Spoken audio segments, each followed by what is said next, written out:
सैनिक भाइयों नमस्कार। आज हम लोग जो रिटायर्ड होने से पहले, रिटायर्ड होने के बाद एक इम्पॉर्टेंट जानकारी है अपना डॉक्यूमेंट में फैमिली का नाम और बच्चों का नाम और सभी भी बराबर होना चाहिए। अभी क्या हो गया, जो भाई लोग रिटायर्ड होने के बाद जो उन लोग शादी भी किया होगा, कुछ प्रॉब्लम का वजह से उनका पब्लिकेशन भी पार्ट ऑर्डर भी नहीं हुआ होगा, उसका भी प्रॉब्लम चल रहा है। और उसके बाद जो बच्चों का है, जो भाई लोग पेंशन आने के बाद बच्चा हुआ है, उनका भी पार्ट ऑर्डर नहीं हुआ है। और जो फैमिली का जॉइंट नोटिफिकेशन फैमिली पेंशन, ये पेंशन का भी बहुत प्रॉब्लम पड़ रहा है। इसी के बारे में जानकारी ले लेंगे हम लोग, क्या क्या डॉक्यूमेंट क्लियर करना चाहिए। जो अपना फैमिली हो, बच्चा हो, अपना टाइगर जिंदा रहने के टाइम कोई भी प्रॉब्लम नहीं है, जो टाइगर जाने के बाद ही प्रॉब्लम शुरू हो जाता है। जो फैमिली उसी टाइम सफ़र करना पड़ता है, उसी के बारे में हम लोग जानकारी ले लेंगे। जो सरकार ने लेटर भी जारी किया था, 2008 में ही जारी किया था, जो जो प्रॉब्लम है आप लोग क्लियर करो बोलकर। लेकिन अपना भाई लोग जो 1980, 84, 86 उसी टाइम वालों के लिए उसी टाइम कोई भी प्रॉब्लम नहीं था। जो नाम में गलती होने से भी, डेट ऑफ बर्थ में गलती होने से भी चल रहा था। लेकिन अभी क्या है, अभी नहीं चल रहे। आपका पान कार्ड में डेट ऑफ बर्थ, आधार में डेट ऑफ बर्थ, आपका पीपीओ में डेट ऑफ बर्थ, सभी में बराबर होना बहुत ज़रूरी है। जो फैमिली का डिटेल्स भी इस एप्लीकेशन में भरकर आप लोग रिकॉर्ड को भेजना पड़ेगा। आपका फैमिली का डिटेल्स या है या नहीं है, ये पूरा जानकारी लेकर आप लोग भेजना पड़ेगा। और इसी में कुछ डिटेल्स भी है, कुछ आप लोग भरना पड़ेगा एप्लीकेशन में। आपका आर्मी नंबर, रैंक, नेम, आप डिस्चार्ज कब आया, इंटरमेंट कब हुआ, ये पूरा डिटेल्स भेजना पड़ेगा। भेजकर आपका फैमिली का, आपका जो नेक्स्ट ऑफ किंग कौन है, जो नेक्स्ट पेंशन का हकदार कौन है, उनका डिटेल्स पूरा भेजना पड़ेगा। भेजकर आप पब्लिकेशन पार्ट ऑर्डर करा लेना बहुत ज़रूरी है। कराने के बाद वो लेटर लेकर आकर सोल्जर बोर्ड में भी देना है, जिला सैनिक कार्यालय में देना भी बहुत ज़रूरी है। और अभी कुछ इम्पॉर्टेंट जानकारी है, एक बार ले लेंगे। आप लोग रिटायर्ड होने के बाद, आने के बाद जिला सैनिक बोर्ड से आई कार्ड बना लेना बहुत ज़रूरी है। उधर आपका डॉक्यूमेंट भी देना भी ज़रूरी है। और आप जो रिटायर्ड सैनिक बन गया बोलकर उनको इन्फॉर्म भी करना बहुत ज़रूरी है। नहीं होने से क्या है, अपना लिए जानकारी उनको नहीं होगा, अपना जानकारी उनको देना भी ज़रूरी है, जो जिला सैनिक कार्यालय में। उसका बाद देखो, जो आपका परमानेंट एड्रेस, आपका एक्स सर्विसमैन का जो परमानेंट एड्रेस, जो रिकॉर्ड में भी होना चाहिए, आपका डिस्चार्ज बुक में भी सही सही होना चाहिए। आप लोग एक बार चेक कर लेना, आपका एड्रेस कहीं होगा, आप लोग कहीं भी होगा, आपका इन्फॉर्म करने के लिए जो रिकॉर्ड से आपको देर हो जाएगा। आपका तक जो लेटर हो, कुछ भी भेजने से आपको मिलेगा ही नहीं है। उसी का वजह से आप लोग, आपका एड्रेस, होम एड्रेस सही सही आपका डिस्चार्ज बुक में भी होना चाहिए और रिकॉर्ड का पास भी होना चाहिए। ये दो एक बार ध्यान ले लेना आप लोग। नहीं होने से अपना लिए कुछ लेटर मिलना था वो नहीं मिलेगा, उसका भी प्रॉब्लम चलेगा। नेक्स्ट देख लेना। नेक्स्ट आकर जो पेंशन बुक में जो फैमिली की वाइफ का नाम करेक्ट होना चाहिए। ये नहीं कि स्पेलिंग मिस्टेक नहीं होना चाहिए, बराबर होना चाहिए। उनका नॉमिनी भी रहना चाहिए।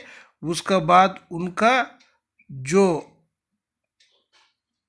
Next of king, next pension लेने वाला हकदार कौन है, ये डिटेल्स भी उसी में होना चाहिए। आपका फैमिली का नाम पीपीओ में भी होना चाहिए, पीपीओ में आपका फैमिली का डिटेल्स पूरा होना चाहिए। और एक बात है, आपका आधार कार्ड फैमिली का और पान कार्ड और पीपीओ डिस्चार्ज बुक चारों में बराबर डेट ऑफ बर्थ होना चाहिए। ये नहीं है कि ईयर दे दिया उधर डेट भी नहीं दिया, मंथ भी नहीं दिया, उसी तरह नहीं होगा। डेट भी होना चाहिए, मंथ भी होना चाहिए, ईयर भी होना चाहिए। डिस्चार्ज बुक ध्यान में रख लेना, डिस्चार्ज बुक, पीपीओ, आधार, पान, ये चारों में बराबर डेट ऑफ बर्थ होना चाहिए आपका पेंशन सही सही मिलने के लिए।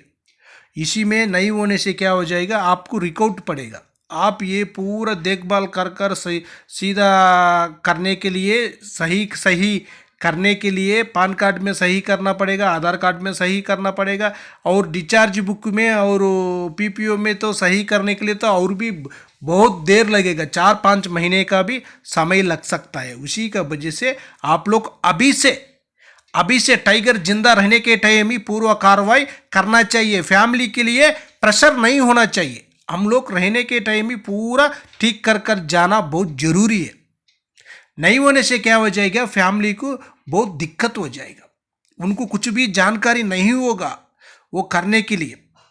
उसका बाद देखो पीपीओ में फैमिली का नाम सही होना चाहिए, उसका बाद डेट ऑफ बर्थ भी सही होना चाहिए। आधार कार्ड भी दिया, देखो इधर भी आधार कार्ड में भी सही होना चाहिए, पान कार्ड में भी सही होना चाहिए। जो सोलिंग मिस्टेक भी नहीं होना चाहिए। घर का नाम फर्स्ट पहले आ गया और नाम आकर पीछे आ गए, इसी तरह प्रॉब्लम भी क्या होता है, प्रॉब्लम दिखा रहे।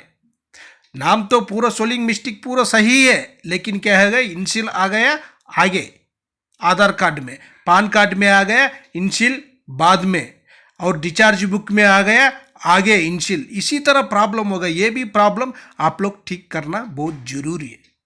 फैमिली के लिए बहुत दिक्कत हो जाएगा। आप लोग एक बार सोच लेना, जो हम लोग जो जिंदा रहता है टाइगर कितना दिन जिंदा रहेगा, उसी टाइम तक कोई भी प्रॉब्लम नहीं होगा, उसका बाद ही प्रॉब्लम शुरू हो जाएगा।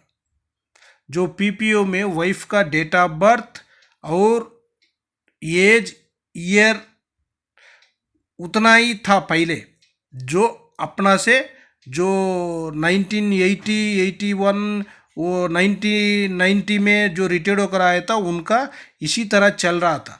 उनका साल ही डाल रहा था, डेट नहीं था और मंथ भी नहीं था, ओनली ईयर 2090 डाल रहा था, उसी तरह चल रहा था। लेकिन अभी नहीं चलेगा, आप लोग पूरा सही कर लेना। उसका बाद जो आपका फैमिली का पार्ट ऑर्डर नहीं होने से भी पार्ट ऑर्डर करा लेना रिकॉर्ड से, और आपका बच्चे का भी रिकॉर्ड से पार्ट ऑर्डर करा लेना।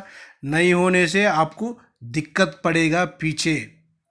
जो अपना जो इंडिविजुअल का कार्रवाई पूरा हम लोग करना बहुत ज़रूरी है। नहीं होने से जो दिक्कत में होगा, फैमिली बहुत परेशानी हो जाएगा, कहीं भी जाने के लिए उनको जानकारी भी नहीं होगा। और आपका जॉइंट पेंशन अकाउंट, बैंक से आपका पेंशन अकाउंट जॉइंट 100% बनाना जरूरी है। नहीं होने से वो भी मुश्किल हो जाएगा, बैंक वाला भी बहुत चक्कर कटाएगा बैंक के साथ। और एक है ईसीएच कार्ड, ईसीएच का कार्ड 32 KB रहने से आप लोग 64 KB बना लेना बहुत ज़रूरी है।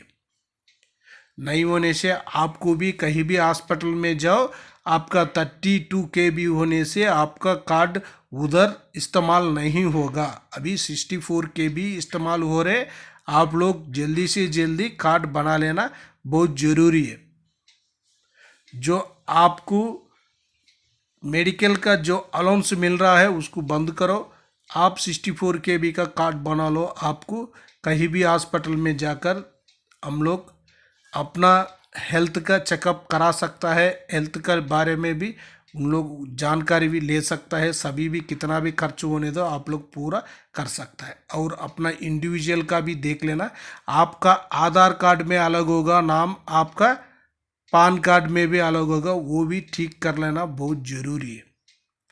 जो आधार कार्ड में, पान कार्ड में, डिस्चार्ज बुक में और आपका हेल्थ कार्ड भी होगा, ईसीएच का कार्ड में, ये सभी में आकर बराबर डेट ऑफ बर्थ सही सही होना चाहिए और इनिशियल भी मिस्टेक नहीं होना चाहिए। इनिशियल भी मिस्टेक होने से क्या है, जो लास्ट में उन लोग एक्सेप्ट नहीं करेगा, इसी का वजह से आप लोग पूरा ठीक करना बहुत ज़रूरी है।